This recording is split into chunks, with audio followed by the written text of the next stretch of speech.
Leslie, gising! Bumangon ka na dyan! Sabi ni Sheila habang niyuyugyug ang balikat ni Leslie.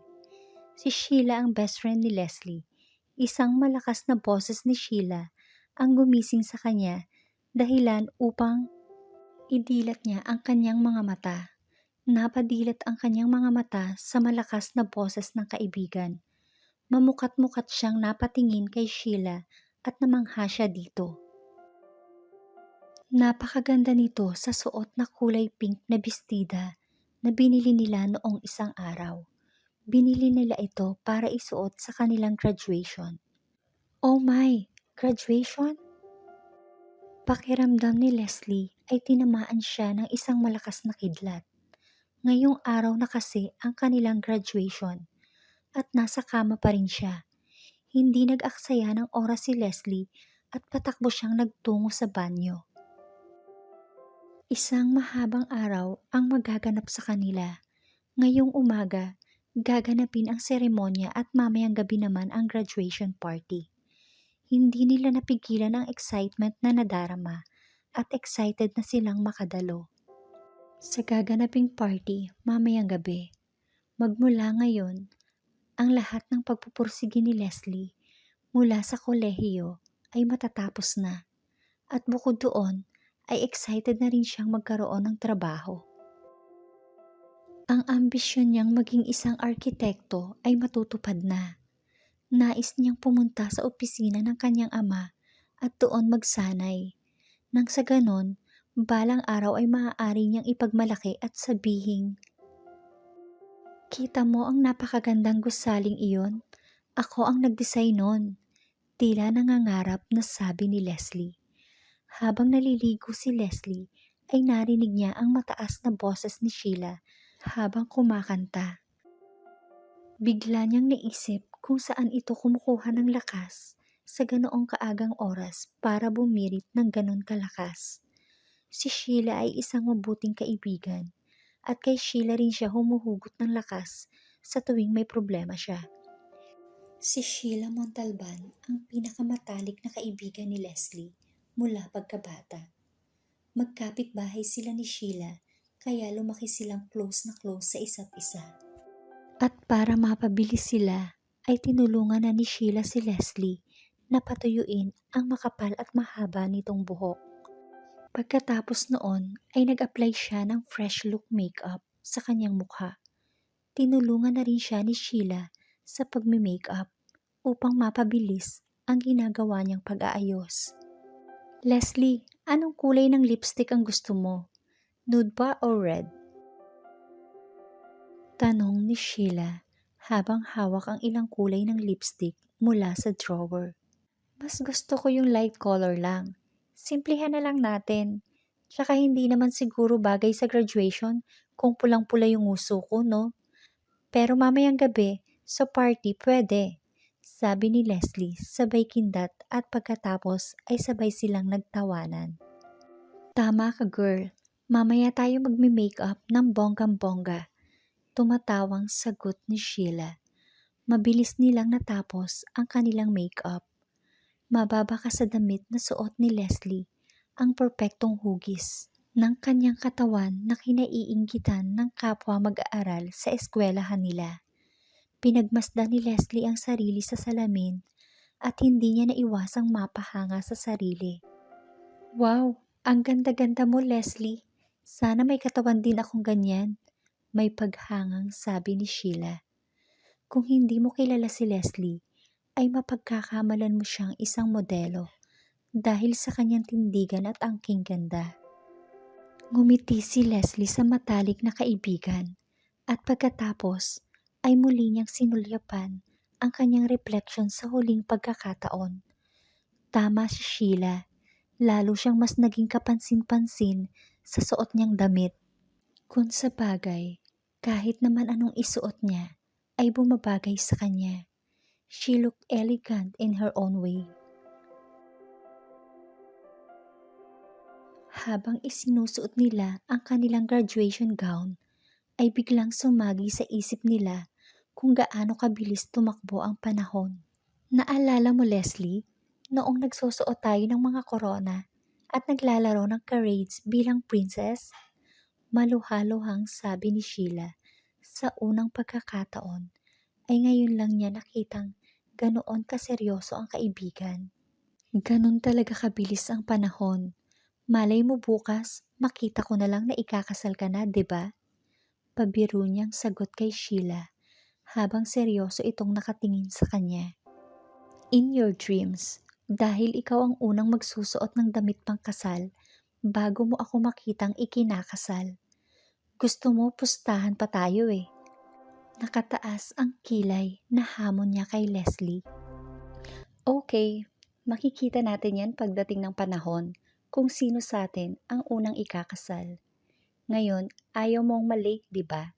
Hinawakan ni Leslie ang mga kamay ni Sheila at saka tumakbo pababa. Hindi sila pwedeng malate ngayon. Ang mga magulang ni Leslie ay naghihintay sa kusina para saluhan sila sa kanilang almusal. Ang mami ni Leslie ay masarap magluto at bilib na bilib siya dito. Aminado si Leslie na hindi siya kasing husay ng kanyang mami pagdating sa pagluluto. Pero kahit papaano ay marunong din naman siyang magluto dahil na rin sa kanyang mami. Nagbabasa ng dyaryo ang kanyang ama nang pumasok sila sa kusina at namangha ito nang makita sila. Masaya itong ngumiti sa kanila ni Sheila at, "Tingnan mo nga naman ang panahon. Parang kailan lang. Dati naglalaro lang kayo at nagtatakbuhan sa bahay na ito. At ngayon ay gagraduate na kayo." Nakangiting sabi ng daddy ni Leslie. Napangiti naman ang dalawa nang marinig ang sinabi ng daddy ni Leslie. Tumingin naman sa kanila ang mami ni Leslie at ngumiti habang inilalapag ang almusal sa lamesa. Pagkatapos maibaba ang mga pagkain, ay lumapit ito sa dalawa at niyakap ang mga ito. Nag-iisang anak nila si Leslie at itinuturing nila itong kanilang prinsesa. Maluhaluhang pinagmasdan ng mag-asawa ang kanilang prinsesa at hindi sila makapaniwalang gagraduate na ito ngayon. Matapos ang isang masaya at mabilis na agahan, ay sinabi ng mami niya na ihahatid na sila ng daddy ni Leslie kung saan magaganap ang graduation ceremony. "Anak, susunduin ka na lang namin mamaya, kaya hindi mo na kailangang dalahin ang kotse mo, okay?" Sabi ng mami ni Leslie. "Okay mom, see you there soon." "Dad, tara na," nagmamadaling sabi ni Leslie. "Let's go, princess," sabi ng kanyang daddy habang kinukuha ang susi sa kanyang bulsa. Ang ama ni Leslie ay nagmamay-ari ng isang malaking furniture business. Malaki ang maitutulong nito kay Leslie pagdating ng panahon upang mahasa ang kanyang kaalaman bilang isang arkitekto. Mahusay ang pagpapatakbo ng kanyang ama sa kanilang negosyo at ipinagmamalaki ito ni Leslie. Mabilis natapos ang ceremony at masayang-masaya sina Leslie at Sheila habang hawak ang kanilang certificate. Habang nakatayo si Leslie at nakatingin sa karamihan, ay biglang pumasok sa isip niya kung paano siya magsisimula sa bago niyang buhay dahil simula ngayon ay maglalakbay na siya sa totoong buhay. Pagkatapos mag-picture taking kasama ang bawat pamilya, ay umuwi na sila kasabay ang pamilya ni Sheila. Ngayon ay oras na para sa graduation party sa bahay ni Katrina. Lahat ng nagtapos sa kolehiyo ay dadalo sa party. Pagkarating sa bahay, ay mabilis na nag-ayos si Leslie. Nang matapos siya sa pag-aayos, ay nagulat siya nang makita ang sarili sa salamin. Nagmukha siyang dalaga sa ayos niyang iyon. Ngayong gabi ay gusto niyang magmukhang kaakit-akit at ipakita ang kanyang tunay na ganda. Sa tuwing nag-aayos si Leslie at nagsusuot ng mga damit na medyo sexy, ay napapansin niya ang pagkainggit ng ibang babae sa kanya. Simula nang nagdalaga siya, ay marami rin ang nagka-crush at nagtangkang manligaw sa kanya. Subalit tila hindi niya type ang mga kasing edad niyang mga lalaki. Hindi pangkaraniwan na nangyayari ito sa karamihang babae, pero mas gusto niya ang may konting agwat sa edad niya. Ang pangarap niyang lalaki ay matangkad at may matipunong pangangatawan, medyo mature at higit sa lahat ay may pagpapahalaga sa pamilya katulad niya. Importante rin sa kanya ang kabutihan ng puso at magandang ugali ng isang lalaki. Habang iniisip ni Leslie ang mga bagay na iyon, ay kinuha niya ang damit na isusuot niya para sa party ngayong gabi. Pilya siyang napangiti sabay sabing, "Let's slay baby." Nais ni Leslie na mag-enjoy ngayong gabi. Isinuot niya ang kulay pulang pang-itaas at tinernuhan niya ito ng maong shorts. Inilugay niya ang lagpas balikat niyang buhok at naglagay ng makeup. Ginamit niya ang red lipstick at pagkatapos ay nag-spray ng paborito niyang perfume. Pagkatapos niyang mag-ayos ay muli siyang tumingin sa salamin at hindi niya mapigilang mapangiti. Bago siya lumabas ng kwarto, ay pinatungan niya ng blue coat ang kanyang suot na damit at saka kinuha ang sling bag na nakapatong sa ibabaw ng kanyang kama. Ipinasok ni Leslie ang kanyang telepono at iba pang gamit sa kanyang handbag bago siya tuluyang lumabas ng room. Habang bumababa siya ng hagdan, ay nakita niya ang kanyang mami na nanonood ng TV sa sala. Nang makababa siya ng hagdan, ay tumingin ito sa kanya. "Anak, mag-ingat ka. May tiwala ako sa iyo, pero wala akong tiwala sa mga lalaking makakasalamuha mo sa party, okay?" Sabi ng kanyang mami.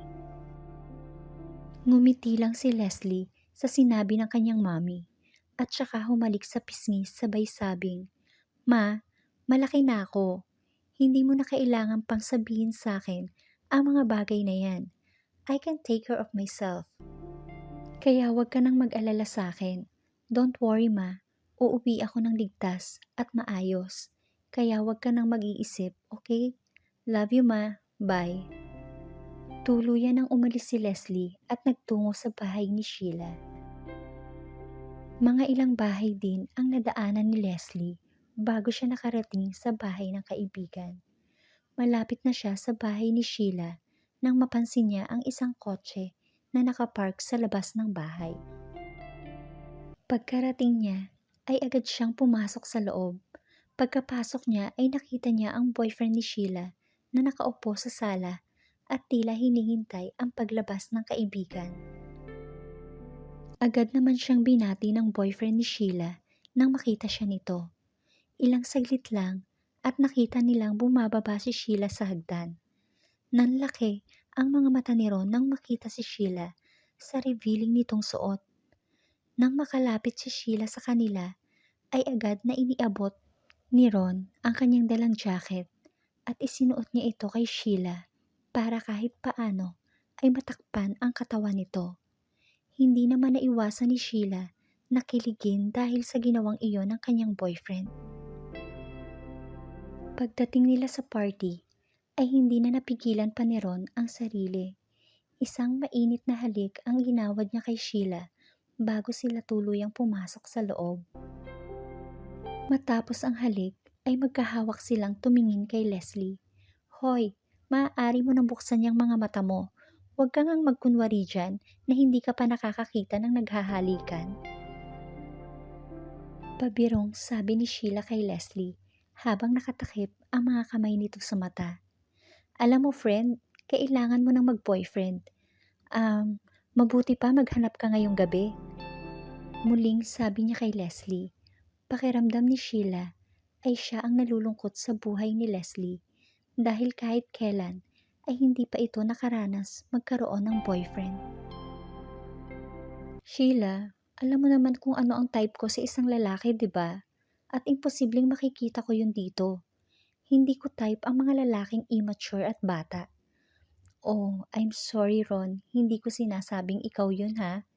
Mabilis na bawi niya nang makita niyang napatingin si Ron sa sinabi niyang iyon. Ngumiti naman si Ron para ipahiwatig na wala yun sa kanya. "Ano kaya kung pumasok na tayo sa loob para malaman natin kung anong klaseng party ang naghihintay sa atin?"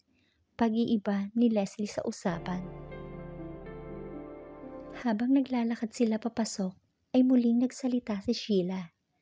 Leslie, may kasabihan nga 'di ba, na ang pag-ibig daw ay biglang dumarating nang hindi mo inaasahan.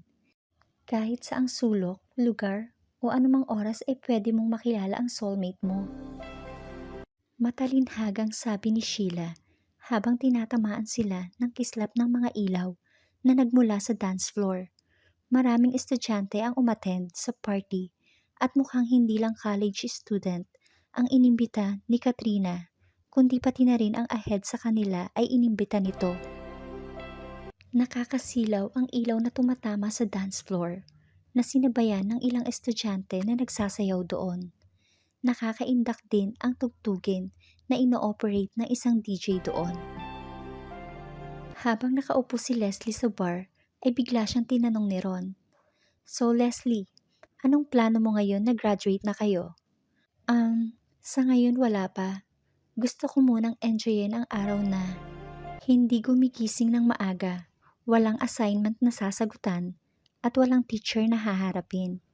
But, kapag nagsawa na ako sa ganoong sitwasyon, plano ko na magtrabaho sa company ng daddy ko at doon na rin ako magsasanay.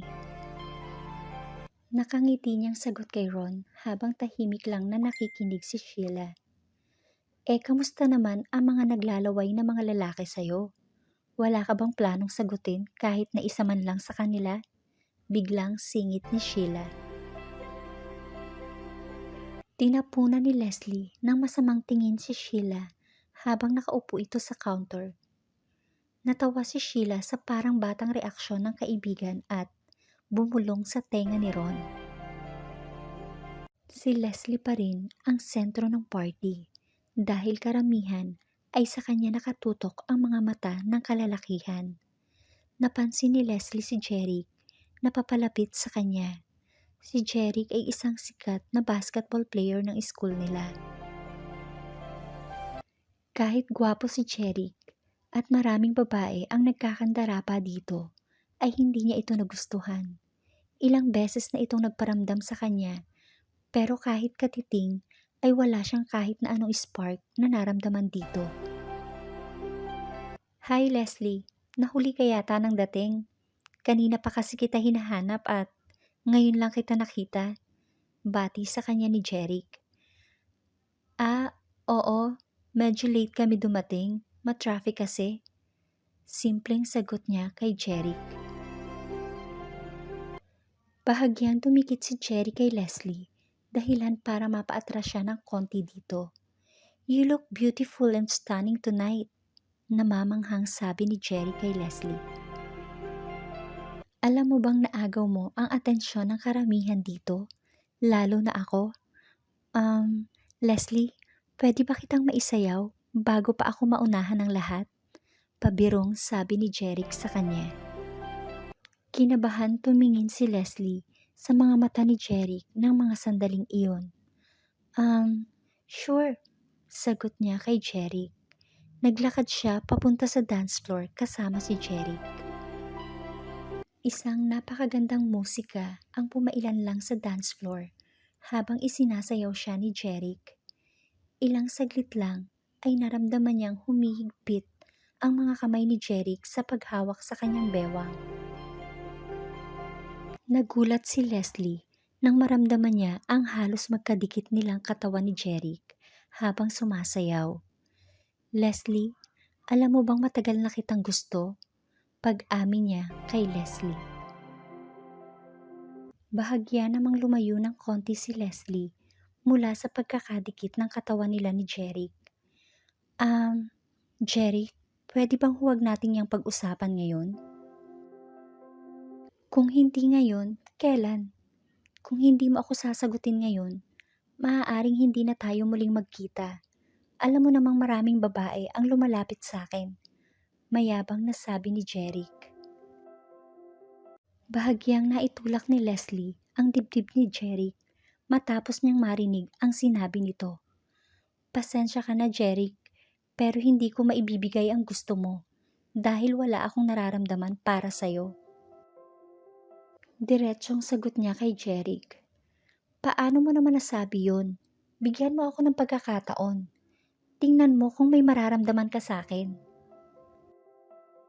Sinubukan niyang halikan si Leslie. Buti na lang at mabilis na nakaiwas si Leslie sa halik na iyon. Tuluyang naitulak ni Leslie nang papalayo si Jeric at, "Bastos! Huwag ka na ulit lalapit sa akin ha, dahil kahit kailan, hindi ko magugustuhan ang isang tulad mo." Sigaw niya kay Jeric at pagkatapos ay mabilis siyang bumalik sa bar. Hindi makapaniwala si Leslie sa ginawang iyon ni Jeric. Umorder si Leslie ng isang baso ng wine at ininom ito. Naisip niyang hindi na siya muling sasayaw kahit sino pa ang mag-aya sa kanya at hindi na siya muling papayag na maisayaw ng kahit na sino. Ipinagpatuloy ni Leslie ang pag-inom ng alak habang nakaupo sa bar. Biglang naagaw ang atensyon ni Leslie nang makita niya ang isang gwapong lalaki na lumabas mula sa karamihang tao sa party at diretso itong umupo malapit sa kanya. Kung pagmamasdang mabuti, ay ito ang lalaking pinapangarap ni Leslie. Matangkad, may perpektong pangangatawan at mata na may malalim na kahulugan kung tumingin. Nagulat si Leslie nang bahagya itong sumulyap at ngumiti sa kanya. Hindi naman napigilan ni Leslie na gumanti ng ngiti sa gwapong lalaki. "Hi, I'm Derek. Pwede ko bang malaman kung ano ang pangalan ng isang magandang babae na nakaupong mag-isa?" Mahinahon itong tanong sabay lahad ng kamay kay Leslie. Mabilis namang nakipag-shake hand si Leslie kay Derek at, "Hi, I'm Leslie Ann Cuevas." Nakangiting pinakilala niya ang sarili. Tila nawala naman sa katinoan si Derek nang marinig ang malambing na boses ni Leslie. Hindi makapaniwala si Derek na agad na nabihag ni Leslie ang kanyang puso sa una pa lang ng pagkikita nila. "Leslie Ann Cuevas? Meron ka bang koneksyon sa Cuevas Corporation?" Bigla niyang tanong kay Leslie. Nang magtanong si Derek, ay biglang naisip ni Leslie na mukhang magkakasundo silang dalawa. "Oh yeah, company ng daddy ko yun." Matapat niyang sagot kay Derek. "Oh really? Kung hindi mo na itatanong, nag-apply ako sa Cuevas Corp. Kamakailan lang. Pangarap ko kasing makapagtrabaho sa isang korporasyon. At sana mabigyan ako ng pagkakataon na makapagtrabaho sa kumpanya ng daddy mo." Patuloy na sabi ni Derek. "Well, good luck. Sa tingin ko naman, mabilis kang makakahanap ng trabaho. Kahit sa ibang kumpanya ka pa mag-apply. Gusto kong maging responsableng tao at sana matupad ko ang mga pangarap ko sa buhay para masaya ang buong pamilya. Masaya na ako basta makita kong masaya ang mga magulang ko." Wow, ang sarap namang kausap ng lalaking ito. May laman ang mga sinasabi, sabi ng isip ni Leslie habang nakatingin kay Derek. Leslie, pwede ba kitang maisayaw bago man lang matapos ang gabing ito?" Sabi ni Derek. Saglit na nag-isip si Leslie bago sumagot. Naisip niyang mukhang mapagkakatiwalaan naman ang itsura at ugali ni Derek, kaya pumayag siyang maisayaw nito. Pagkatapos nilang sumayaw ni Derek, ay magalang siya nitong inalalayan patungo sa counter bar kung saan sila nakaupo kanina. Hindi nagtagal at narinig niya ang boses ni Sheila mula sa kanyang likuran na nagyayaya ng umuwi. Pagkatapos makipag-usap kay Sheila, muli niyang hinarap si Derek upang magpaalam. "See you again soon," nakangiting sabi ni Leslie sa malungkot na mukha ni Derek. Makalipas ang isang linggong pahinga, nagising si Leslie na parang gusto na niyang pagbigyan ang matagal nang hinihiling ng kanyang ama. Gusto ng daddy niya na makasama siya sa kumpanya. Gusto nitong pag-aralan ni Leslie ang pagpapatakbo ng negosyo. Dahil ito lamang ang nag-iisang tagapagmana. Sa wakas ay naisipan din ni Leslie na sundin ang kahilingan ng ama. Mabilis na naligo si Leslie at binuksan ang kanyang walk-in closet upang maghanap ng maiisuot. Kinuha niya ang isang dress na kulay balat at mabilis na isinuot. Pagkatapos niyang magbihis, ay agad siyang pumunta sa opisina na pag-aari ng kanyang ama. Kinabahan si Leslie nang pumasok siya sa building.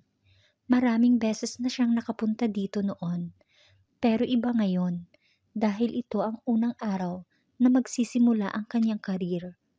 Nang makapasok siya ng building, ay namangha siya sa moderno at konkretong disenyo nito. Ang opisina ng kanyang daddy ay nasa pinakataas na floor ng building at dahil anak siya ng CEO, ay kilalang kilala siya ng mga tao doon. Sinalubong siya ng nakangiting receptionist ng kanyang ama. "Hello, Miss Cuevas. Medyo matagal ka ding hindi nakapasyal dito. Kamusta ka?" Nakangiting sabi nito. "Hello, Madel. Okay lang ako. Huwag kang mag-alala dahil simula ngayon palagi mo na akong makikita dito." "Buti naman, ma'am," masayang sabi ni Madel. "Yeah, dito na ako magtatrabaho at excited na akong makatrabaho kayong lahat." "Wow! Welcome, Miss Cuevas. I hope you enjoy your journey here. Sana. And please call me Leslie, okay? See you soon, Madel," nakangiting sabi ni Leslie. Mayroong isang elevator doon na tanging ang daddy lamang ni Leslie ang gumagamit at ang isang elevator naman ay para sa lahat ng empleyado doon. Pinili ni Leslie na pumasok sa elevator na ginagamit ng lahat ng empleyado. Bakit naman hindi? Nandito siya ngayon hindi dahil anak siya ng CEO, ngunit bilang isang empleyado. Ilang minuto siyang naghintay bago tuluyang makarating sa pinakamataas na floor. Hindi nagtagal ay narating niya rin ang pinakamataas na floor ng building kung saan naroroon ang opisina ng kanyang ama. Paglabas ni Leslie ng elevator ay nabungaran niya si Leonie, ang secretary ng daddy niya. "Leslie darling, long time no see. Kamusta ka na?"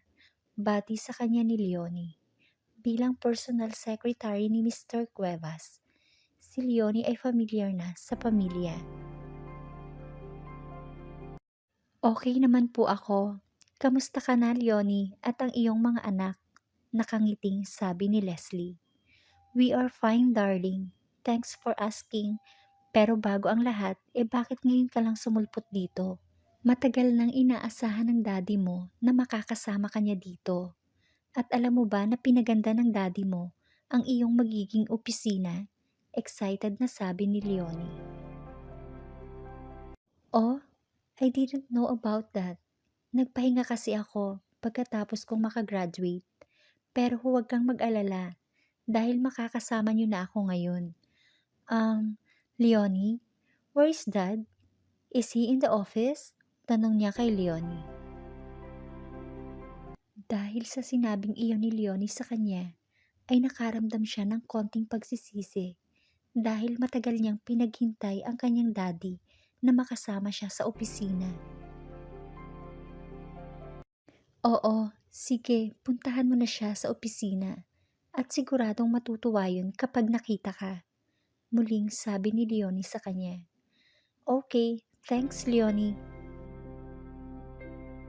Huminga ng malalim si Leslie bago kumatok sa pinto ng opisina ng kanyang ama.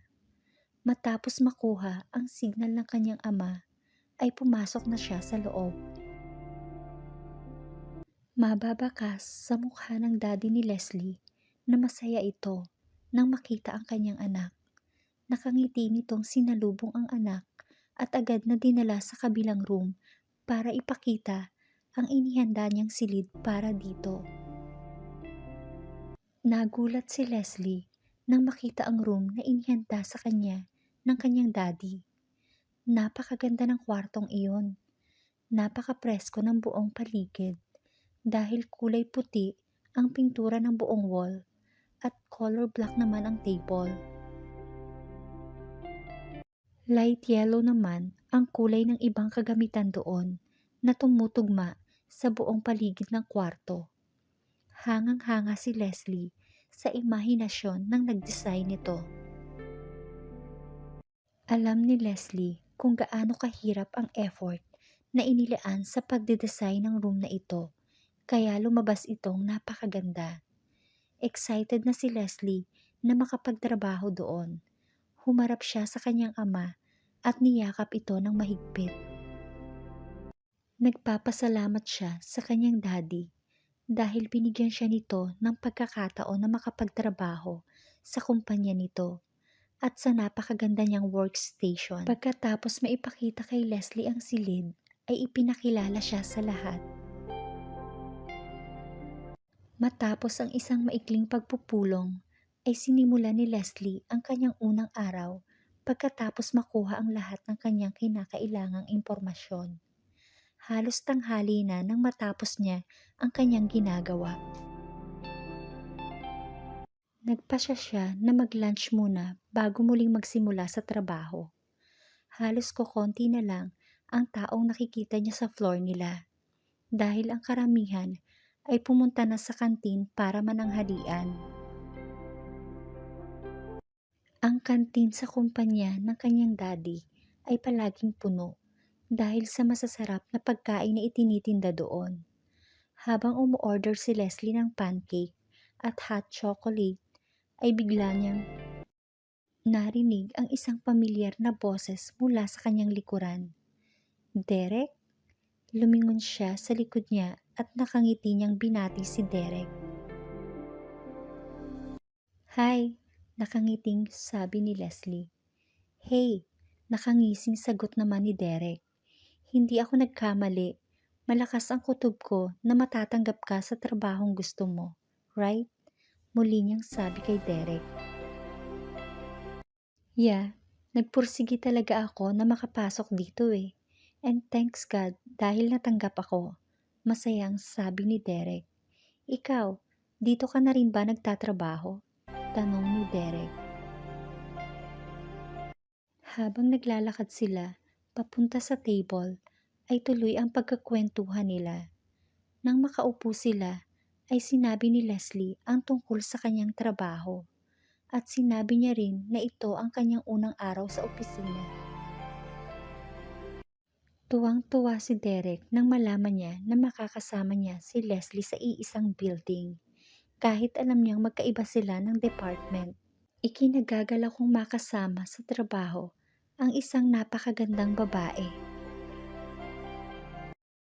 Nakangiting sabi ni Derek na may halong pilyong ngiti sa kanyang mga labi.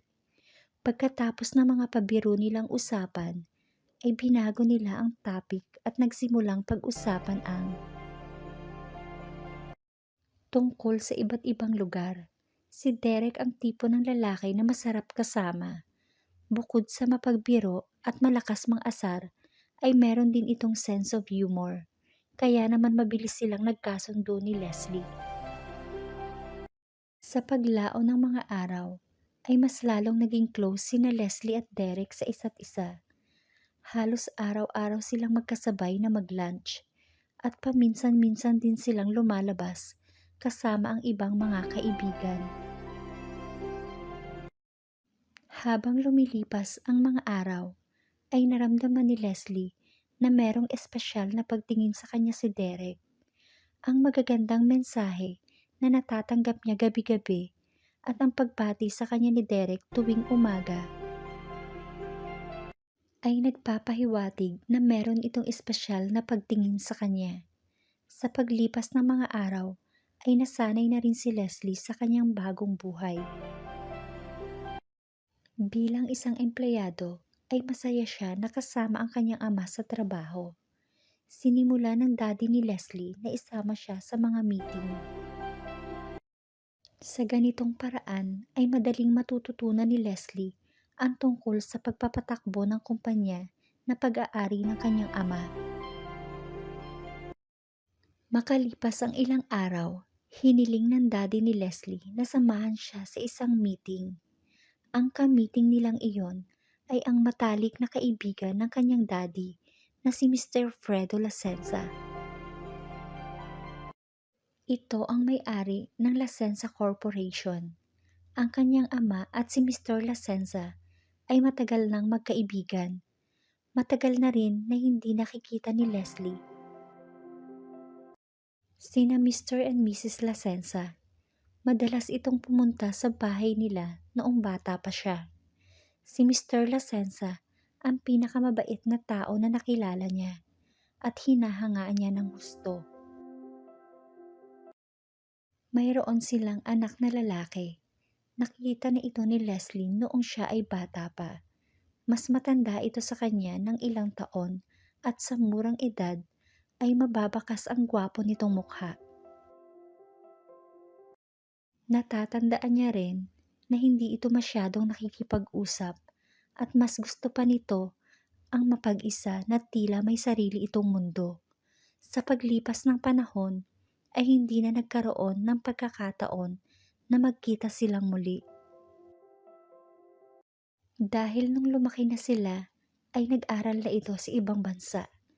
Ngunit dahil sa labis na hinangaan ni Leslie ang kabutihan ng mga magulang nito, ay inakala niya na ang nag-iisang anak ng mag-asawang Lasenza ay katulad din ng mga magulang. Sinamahan ni Leslie ang kanyang ama sa meeting. Masayang-masaya si Mr. Lasenza nang makita siya nito.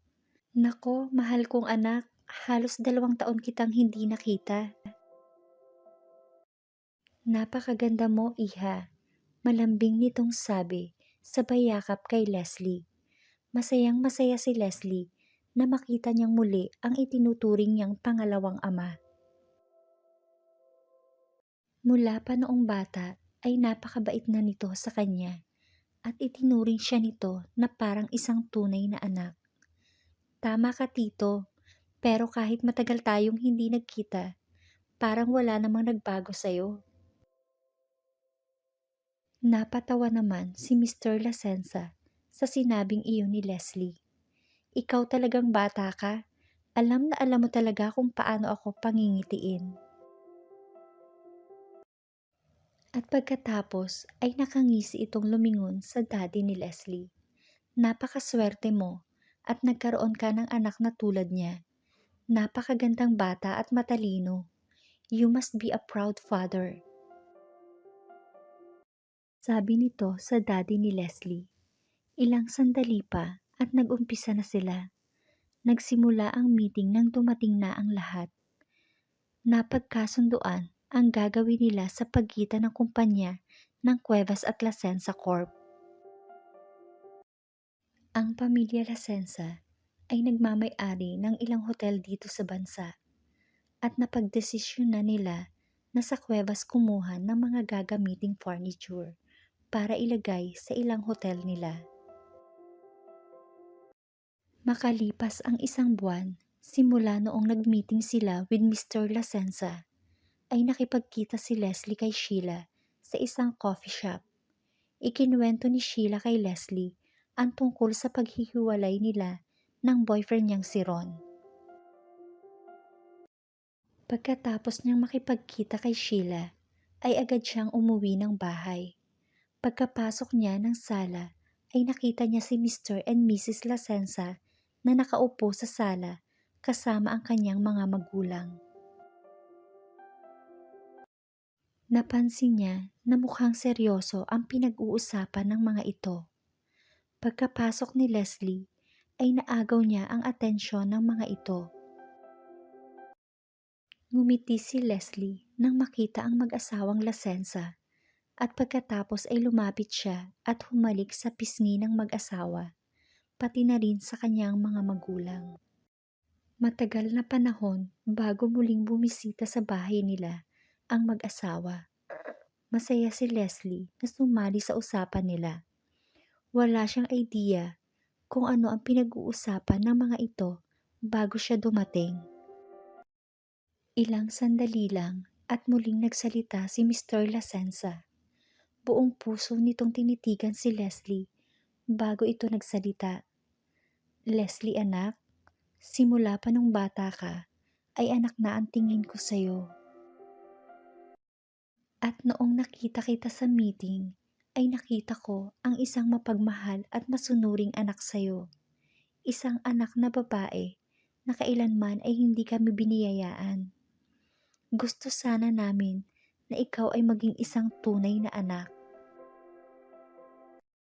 Habang nagsasalita si Mr. Lasenza, ay mahigpit itong humawak sa kamay ng kanyang asawa. Nagtaka si Leslie sa sinabi ng matandang lalaki at hindi niya maintindihan kung ano ang ibig nitong iparating sa kanya.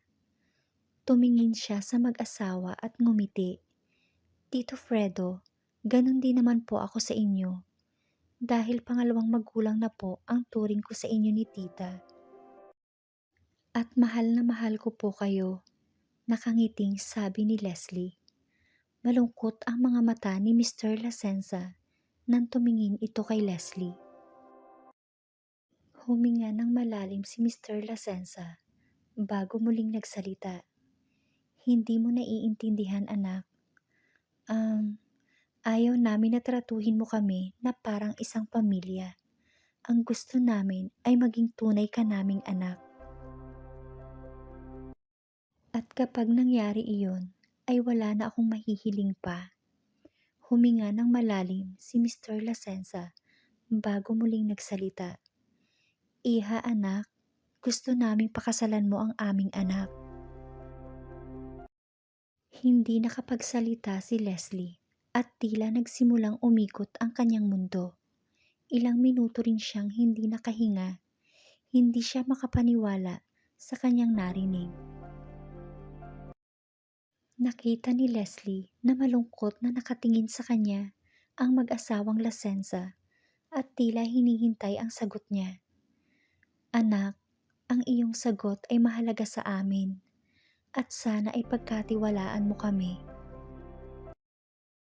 Malungkot ang mga matang sabi ng matanda habang si Mrs. Lasenza naman ay tahimik na nakatingin sa kanya na tila naghihintay din ng sagot niya. Tito, mawalang galang na po, pero paano ako mag-aasawa ng gano'n na lang? Wala pa po akong plano at hindi ko pa po nakikilala ang inyong anak. Out of the blue, paano ko siya pakakasalan? At bakit ako? Hindi makapaniwalang sabi ni Leslie sa mag-asawa. Alam kong natatakot ka at maraming katanungan dyan sa isip mo, anak. Ngunit nakakasiguro ako na mamahalin ka rin ni Vince, gaya ng pagmamahal namin sa iyo, iha. Magtiwala ka sana sa amin, anak. Kapag nakilala ka niya at nakita niya ang mga nakita namin sa iyo, siguradong mai-inlove siya sa iyo. Nagmamakaawang sabi ni Mr. Lasenza. Alam mo, iha, palagi kami naghahanap ng babaeng katulad mo para sa aming anak dahil nakita namin sa iyo ang mga katangian ng isang mabuting babae, mapagmahal at masunurin sa mga magulang. Mga katangian na wala sa ibang babae, matapat na sabi ni Mr. Lasenza. At meron na lang akong konting oras, anak. Ilang buwan na lamang o isang taon, marahil ang itatagal ko. Hindi na ako mananatili sa inyong lahat pagkatapos nito. Mayroon akong cancer, ngunit hindi pa ito alam ng aking anak. Marami siyang inaasikaso tungkol sa negosyo. Baka mag-alala lang siya kapag nalaman niya ang tungkol sa akin. Ayaw ko siyang ma-pressure.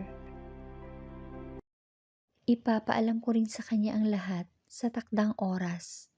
Bago ako mamatay, ay gusto ko siyang makitang masaya, nakangiti habang hawak ang kamay ng babaeng kanyang minamahal.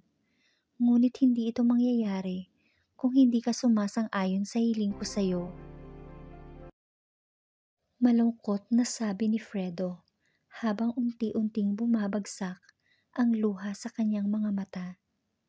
Masakit kay Leslie na makitang malungkot ang itinuturing niyang pangalawang ama, kaya hindi niya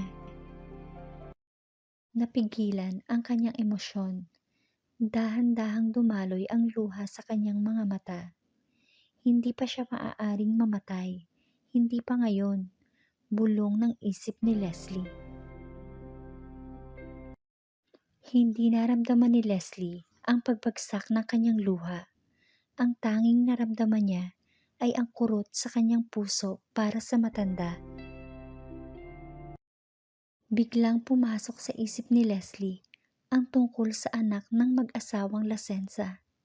Hindi niya ito nakita ng mahabang panahon at hindi niya ito kilala. Sa kabilang banda ay wala rin itong alam tungkol sa kanya. Kaya paano kung hindi sila magkaintindihan at hindi sila magkasundo? Paano kung kasal na sila at hindi sila na-inlove sa isa't isa? Paano kung ganun ang mangyari? Hindi magiging madali ang lahat para sa kanilang dalawa. Maraming tanong ang tumatakbo sa isip ni Leslie ng oras na iyon. Paano si Derek? Na kay Derek ang mga katangian ng isang lalaki na gusto niyang mapangasawa. Habang malalim na nag-iisip si Leslie, ay napatingin siya sa mukha ni Mr. Lasenza. Ngunit paano si Tito Fredo? Hindi kaya ni Leslie na makitang malungkot ang matandang itinuturing niyang ama na ngayon ay malapit ng pumanaw. Nasasaktan siya para sa matanda. Noon pa man ay mahal na mahal niya ito at ngayon na meron itong karamdaman ay wala itong ibang hinahangad kundi ang makasal siya sa anak nito. Paano niya matatanggihan ang kahilingan ng isang taong malapit sa puso niya at malapit ng bawian ng buhay? Nagsisimula pa lang sina Derek at Leslie at hindi man lang nila naamin sa isa't isa ang kanilang nararamdaman.